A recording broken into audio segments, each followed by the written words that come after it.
What is going up, guys? Welcome back. Season 6 hype. Today's video we're going to be talking about, well, Zionic did it again. I swear, he planted a chip in my brain because every time I'm about to make a video, he already uploads one like that day. so this video, yes, is featuring SIRFETCH'D, but it's also featuring Haunter and Gengar, now two popular names, you know, Pokemon who've been around since the game has been out, but putting them together on the same team is kind of spicy, and so wanted to use this team and try it out. So shout out to Aaron from GoBattleLog, who, you know, I use his website to generate a team, and it generated this as a spicy team. He added a new spicy team feature to the website, so I will link to in the description below if you want to check it out. It is for the paid version, the full site, but if you want to, you know, support me and the site at the same time, you know, you can like become a patron, and the $5 patrons will get full access to the site included with that patron. So shout out to Aaron for partnering with me for that, and also shout out to Sting0212. We're gonna just go right into the pronunciation because he invited me into an Uxie raid. So the pronunciation of today will be Uxie. Now I looked up online, I could not find anyone who like for sure knew how to pronounce it.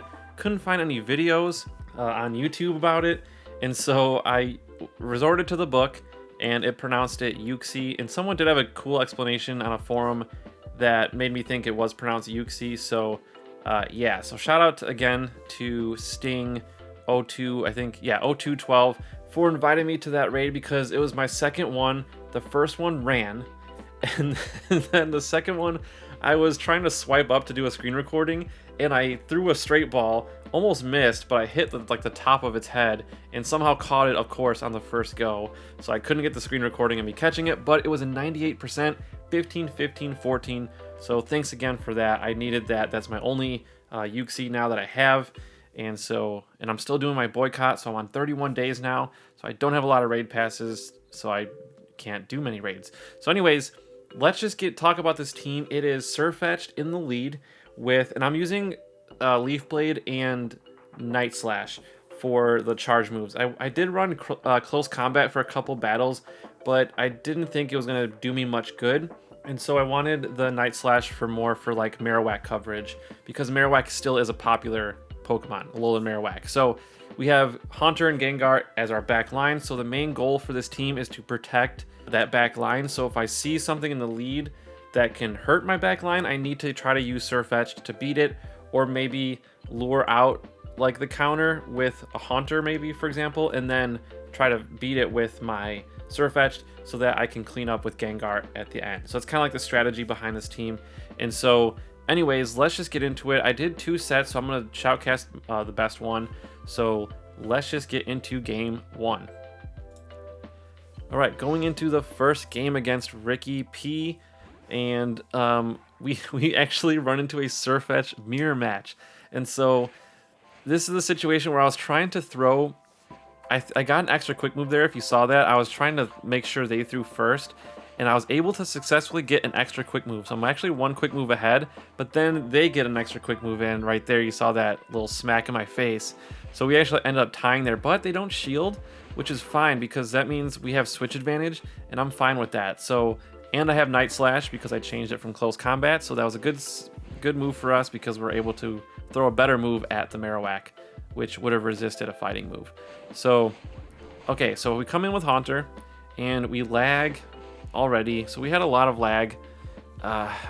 It was just annoying. It wasn't like horrible, but we did lose a game, I think twice in the last couple days to lag, but we did win a game to lag. But yeah, it's been kind of annoying. But so we get the last shield, and so we almost get to it, but this is actually good because Marowak has the perfect amount of health for farming. So you're gonna see here, I'm gonna get 3 Shadow Claws off, and they have no shields, and they just have a Swampert, which is not the most tanky Pokemon. 1 Leaf Blade would knock it out, but we have a Shadow Ball, which will also knock it out. So we get the heavy hitting KO for the win, and we take game 1. All right, game 2 against Alex N1001. We are going to be leading into an Azumarill, so this is fine because we're going to get to our charge move. You saw a little bit of lag there. Now I throw on the 6th I throw in the 6th counter because it syncs up turns with their bubbles. Because bubbles a 3-turn move, when they throw 2 bubbles, that's 6 turns.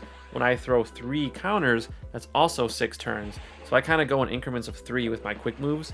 Now towards the end, when the health is low, I just make sure to get my quick move off as soon as possible. But that's a little pro tip for you guys if you are starting out a match, like a lead matchup against an Azu.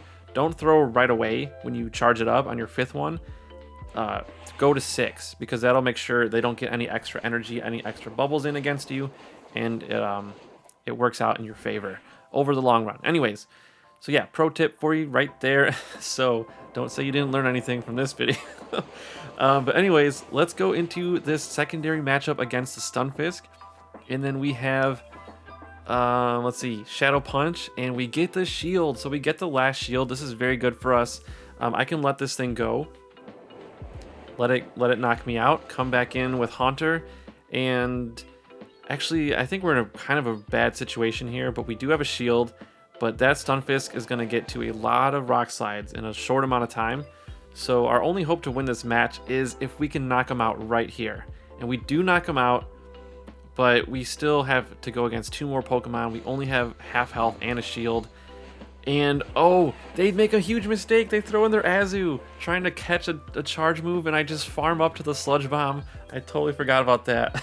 So this is going to hurt like crazy. We one-shot the Abomasnow, and we actually win game 2. I thought that was the game we lost. But yeah, they made a mistake there by trying to... I mean, it wasn't a mistake. It was, they were playing a risky move trying to catch the charge move, which if they succeeded, they would have won. But unfortunately, they timed it not right, and we were able to farm up and get that Sludge Bomb off for the win. So that worked out. Okay, next game, we don't have a great lead. Tropius, this is a team that's almost the same as that one team I used to get to rank 10 a couple seasons ago. Except they're not running Sableye. They're running Tropius, Stunfisk, and I forget what their 3rd Pokemon is, but it's not Sableye. But they win the lead, and Stunfisk is tough for our 2 Ghosts in the back because we're both weak to ground because of our poison typing. And also, Stunfisk charges relatively fast. And so our only hope here is a farm, but they're able to get to a charge move, and I want to save my health. And so I burn one of my shields. That may have been a mistake. Because, yeah, now I'm in a much worse situation against the Tropius. So we're just going to try to throw Night Slash. Hopefully we get the boost. Nope, we don't get it. So this is not looking good. I think I decide to not shield. Okay, I don't shield. And then I come in with Gengar, hoping to farm. But this Tropius just has too many shields. So even if I get to, like, 2 Shadow Punches, they're going to most likely knock me out by that time. And, yeah, this game is not... oh yeah, they have defense Deoxys. So they're not going to be able to lose against us. They're going to definitely win this game. But we try to stick it out anyways. I probably should have just conceded, to be honest. Because they saved their shields, which was a good move. They're saving their shields for Tropius. They know that all they need to do is get to 1 Leaf Blade. And they have 2 shields to protect it. My only hope here was to go... against with just straight quick moves. We almost tie them there, so that was actually a lot closer than I thought. So we did okay, but yeah, we weren't going to win that game. Let's go into game 4. Sorry, my cat is meowing in the background. Not sure if you can hear that or not. Anyways, another mirror match. This is insane. Okay, so we run into another mirror match. We try to do the same thing again. We're trying to just keep throwing, but our opponent, I think, knows how to deny quick moves. So you see there, we didn't get an extra quick move off. And they throw close combat though.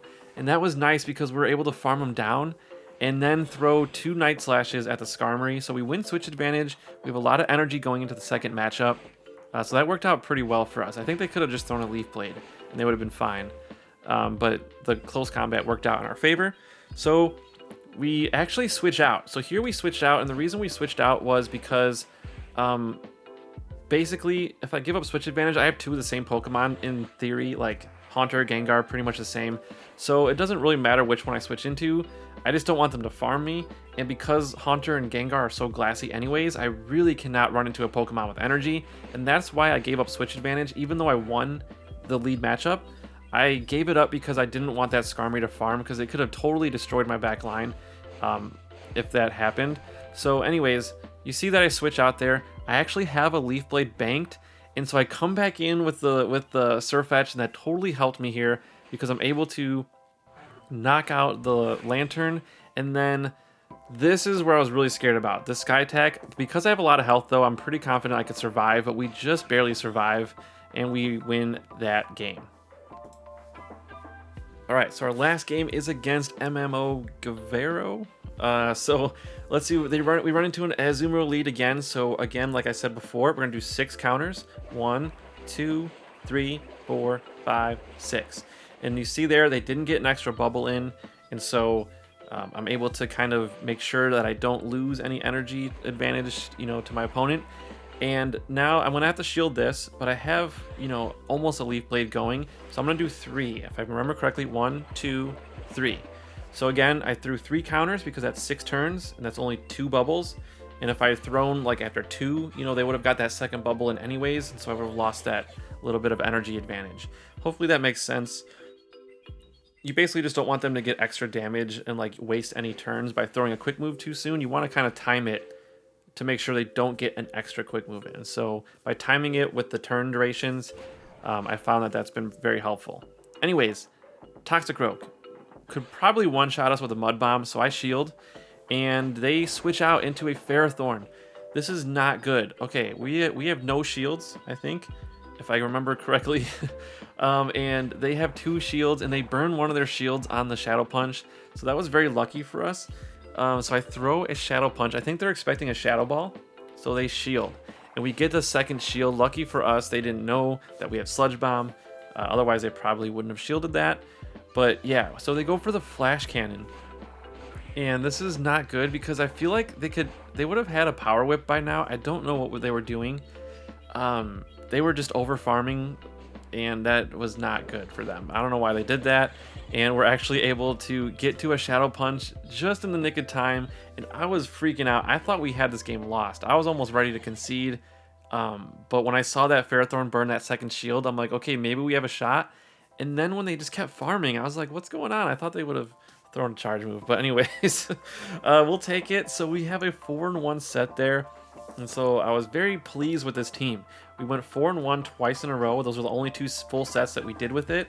And so I'm very happy with it, with the results. I'm going to maybe try it out some more, but I can see the meta kind of shifting. You know, the meta shifts so much, like this team could suck tomorrow, so we'll see. But anyways, if you like this video, hit that like button and subscribe if you haven't already. Thank you guys again so much for watching, and thank you all to all my patrons. And yeah, we will see you tomorrow on Twitch, so stay tuned.